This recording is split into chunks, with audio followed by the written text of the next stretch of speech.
Good morning students. आज हम भोलाराम का जीव पाठ का आगे अध्ययन करते हैं, लेकिन आगे बढ़ने से पहले हमने जो कल पढ़ा था उसका दोहरान करते हैं।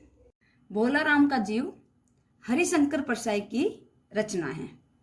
इस व्यंग्यात्मक कहानी में लेखक ने सरकारी दफ्तर एवं बाबुओं से लेकर अफसरों तक व्याप्त भ्रष्टाचार का वर्णन किया है। किसका वर्णन किया है? भ्रष्टाचार का वर्णन किया है कि सरकारी ऑफिस में बाबू और अफसर मिलकर कैसे भ्रष्टाचार फैला रहे हैं। इस कहानी में भोलाराम नाम का एक सरकारी नौकर है। वह सेवानिवृत्त हुआ, उसका रिटायरमेंट हो गया, परंतु उसे पेंशन नहीं मिल रही है। परंतु पेंशन न मिलने के कारण, गरीबी के कारण उसकी मृत्यु हो गई और मरने पर उसकी आत्मा पेंशन की आस में अटकी पड़ी थी। उसकी मृत्यु होने के बाद भी उसकी आत्मा कहाँ नहीं पहुंची? यमलोक नहीं पहुंची। और यमलोक नहीं पहुंचने के कारण यमराज और चित्रगुप्त दोनों परेशान हैं। चित्रगुप्त कौन है? यमराज का लेखा जोखा रखने वाला, उसका मैनेजर, मतलब कि उसका हिसाब किताब रखने वाला। अब दोनों चिंतित हो रहे कि आज तक इतने असंख्य साल हो गए हमें ये कार्य करते हुए, कभी ऐसी कोई गड़बड़ी नहीं हुई। आज पहली बार ऐसा हुआ है कि एक जीव जिसने देह छोड़ दी, जीवात्मा जिसने अपना शरीर त्याग दिया है, लेकिन वह यमलोक नहीं पहुंचा। यमदूत भी परेशान हो रहा है। वो कह रहा है कि मैंने पूरा ब्रह्मांड छान मारा, लेकिन मुझे कहीं भी भोलाराम का जीव नहीं मिला। वह मुझे चकमा देकर गायब हो गया। उसे भ्रमित कर कर क्या हो गया? गायब हो गया, ओझल हो गया। और यमराज दुखी होते हैं और कहते हैं फिर तो लोगों में पाप का भय ही नहीं रहेगा। किसी भी जन्म में लोगों में पाप का भय नहीं रहेगा। फिर नारद आ जाता है। नारद कहता है मैं वो तो भय मैं अभी भी नहीं देख रहा हूं। नारद क्या करता है? यमराज पर कटाक्ष कसते हैं कि पाप का भय तो मैं अभी भी लोगों में नहीं दिखाई दे रहा है। अब हम आगे बढ़ते हैं चैप्टर में। धर्मराज ने नारद को मुख्य विषय से हटने से रोका। खैर वह दूसरी बात है, अभी तो समस्या यह है कि भोलाराम का जीव गया का। धर्मराज ने नारद को किस विषय से रोका? नारद धर्मराज पर व्यंग कस रहे थे कि अभी भी मैं लोगों में क्या नहीं देख रहा हूं? पाप का कोई भय नहीं देख रहा हूं। तो धर्मराज ने उसे रोक दिया कि वह दूसरी बात है, वर्तमान में समस्या यह है कि भोलाराम का जीव कहाँ गायब हो गया। नारद ने कहा उस पर इनकम टैक्स तो बकाया नहीं था, शायद उन लोगों ने रोक लिया हो। चित्रगुप्त बोले मुनिवर, इनकम होती तो टैक्स होता। भोलाराम एक भूखमरा था। चित्रगुप्त ने कहा कि इनकम होती तो उसको टैक्स भरते, वह तो बहुत गरीब व्यक्ति था। नारद ने कुटिलता से धर्मराज की ओर देखा और कहा शायद बड़े देवताओं में से किसी ने खुश होकर उसे सीधा बैकुंठ भेज दिया हो। बैकुंठ करता है स्वर्ग में भेज दिया हो। तुम्हें तो याद होगा कि डाकू अजामिल ने मरते वक्त कहीं धोखे से नारायण कह दिया था। डाकू अजामिल की कहानी आप सभी ने सुनी होगी। नारायण किसका नाम था? यहाँ पर उसके बेटे का नाम था। और वह मरते वक्त अपने बेटे को क्या कह रहा था? नारायण। लेकिन भगवान नारायण ने सोचा, विष्णु भगवान ने सोचा कि वो मुझे याद कर रहा है, और खुश होकर उसने क्या किया? उसे नारायण धाम भेज दिया, उसे सीधा बैकुंठ धाम भेज दिया। बस हमारे नारायण इतने खुश हुए कि उस पापी को सीधा बैकुंठ भेज दिया। हमारे नारायण यहाँ विष्णु भगवान के लिए कहा गया है। विष्णु भगवान इतने प्रसन्न हुए, उसे सीधा बैकुंठ धाम स्वर्ग भेज दिया। इन बड़े लोगों में यह बड़ी कमजोरी होती है। यही रीति पृथ्वी के लोगों ने सीख ली है। यही परंपरा किसने सीख ली है? पृथ्वी के लोगों ने। वे भी चापलूसों और रिश्तेदारों को बड़ी निर्लजता से ऊपर चढ़ाते हैं। वह भी चापलूसों रिश्तेदारों को बड़ी निर्लजता से क्या करते हैं? ऊपर चढ़ाते हैं।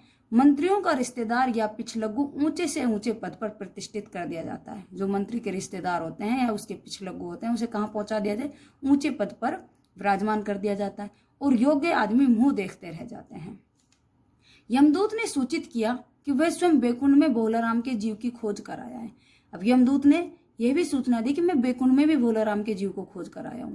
तब नारद ने धर्मराज से कहा तो फिर मैं ही एक बार भूलोक का भ्रमण कराऊं।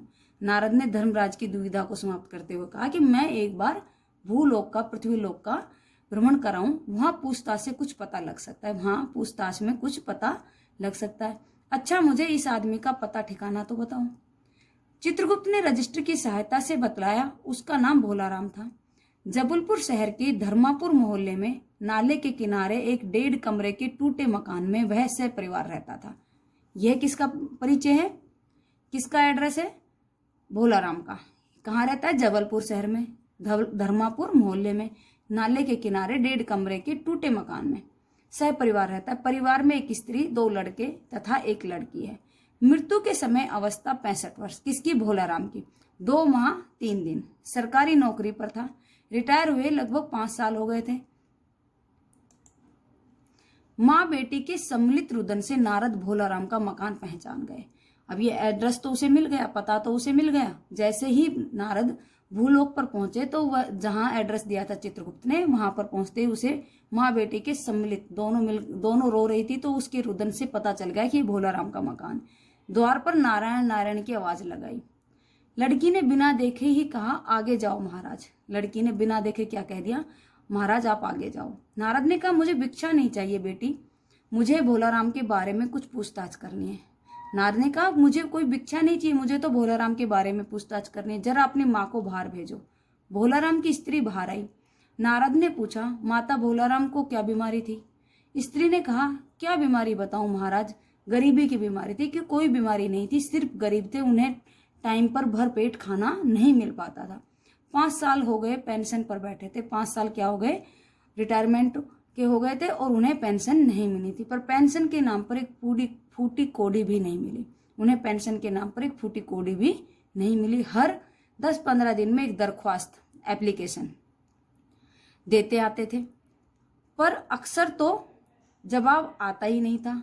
और आता तो यही कि विचार हो रहा है, मेरे तन की एक एक कील बेच खाई। मतलब कि तन की एक एक कील बेच खाना, उसके सारे गहने बेच खाए। अब कुछ कमाई का कोई साधन नहीं था, तो बच्चों को खाना खिलाने के लिए उन्होंने क्या किया? गहने बेचने शुरू कर दिए। तो मेरे तन के, मेरे शरीर पर जो गहने थे वो सभी बेच खाए। अब बर्तनों की बारी आ गई थी। अब धीरे धीरे हमारे घर के बर्तन भी बिकने लगे थे। घुलते घुलते, भूखे मरते मरते उन्होंने प्राण दे दिया। घुलते घुलते, चिंता में घुलते घुलते उन्होंने भूखे मरते हुए अपने प्राण दे दिए, क्योंकि उन्हें समय पे खाना नहीं मिल पाता था। दो समय का खाना उन्हें एक समय ही मिल पाता था। वह बड़े गरीबी का जीवन जी रहे थे, इसलिए उन्होंने अपने प्राण दे दिए।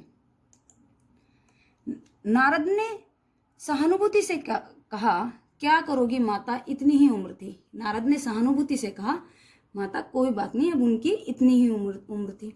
स्त्री ने कहा, ऐसा मत कहो साधु महाराज, उम्र तो बहुत थी। साधु महाराज आप ऐसा मत कहो, उम्र तो उनकी बहुत थी। पेंशन मिलती तो वे अभी कई साल और जीते। अगर पेंशन मिल जाती तो अभी वे कई साल जीते, क्योंकि उन्हें समय पर खाना मिल जाता। दुख कथा सुनने के बाद नारद को फुर्सत नहीं थी। नारद को दुख सुनने की कोई फुर्सत नहीं थी। उन्हें तो भोलाराम का क्या ढूंढना था? जीव। उन्हें तो जीव का पता लगाना था, भोलाराम की जीवात्मा का पता लगाना था। पूछा, क्यों माता, क्या भोलाराम को किसी से विशेष प्रेम लगाव था? भोलाराम को किसी दूसरे से विशेष प्रेम या लगाव था? प्रेम लगाव तो बाल बच्चों से ही होता है महाराज। एक प्रेम लगाव तो अपने बच्चों से ही होता है। नहीं, परिवार के बाहर किसी ऐसा लगाव हो, उसी में जी हमेशा लग रहे। मेरा मतलब कोई स्त्री के प्रति। परिवार के बाहर किसी और से लगाओ, कोई दूसरी स्त्री से लगाओ। स्त्री ने गुर्रा कर नारद की ओर देखा। स्त्री ने गुस्से से नारद की ओर देखा कि आप मेरे पति पर क्या लगा रहे हो? लांछन लगा रहे हो। नारद कांप गए। सती के क्रोध के प्रभाव को जानते थे। सती माता के क्रोध के प्रभाव को नारद अच्छी भली भांति जानते थे। वह कहने लगे, और कुछ मत बको, साधु हो, कोई लुच्चा लफंगा नहीं हो, देवता थे वह किसी दूसरी औरत की तरफ आंख नहीं उठाई। उसने अपने पति के क्या कहा? प्रशंसा की। वह कुछ ऐसा कुछ मत कहो जिससे उसकी चरित्र पर क्या आए? आँच आए।